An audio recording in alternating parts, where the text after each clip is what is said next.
उसकी कमाई पर उसकी संतान ऐश करती है। जैसा कि हम बताने जा रहे थे कि लगा दे आग पानी में जवानी उसको कहते हैं, और लुटा दे बाप की दौलत हरामी उसको कहते हैं। जो बाप की दौलत पर ऐश करते हैं वो बेटा नहीं होते हैं। तो महाराज बताया जाता है कि अपनी संतान को इस लायक बनाओ कि पहले उसे अपने पैरों पर खड़ा कर दो।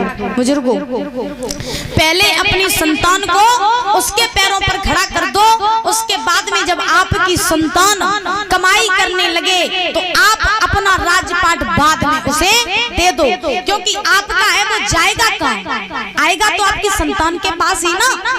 तो पहले आप अपनी संतान को उनके पैरों पर खड़ा कर दो, उसके बाद में आप अपनी धन संपत्ति अपने संतान को दे दो। क्योंकि अगर आपने अपनी संतान को उनके पैरों पर खड़ा ना कर पाया तो आपकी दौलत कब तक खाएंगे?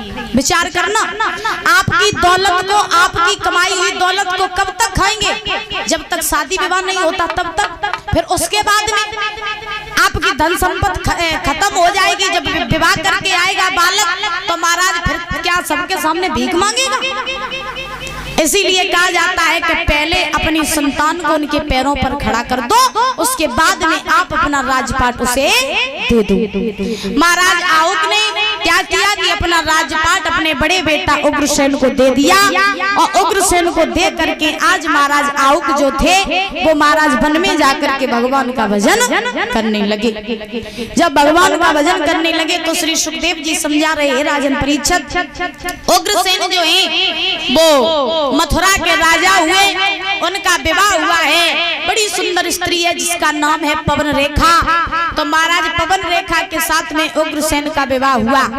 विवाह होने के बाद में उग्रसेन बड़े ही आनंद के साथ में अपना जीवन व्यतीत करने लगे।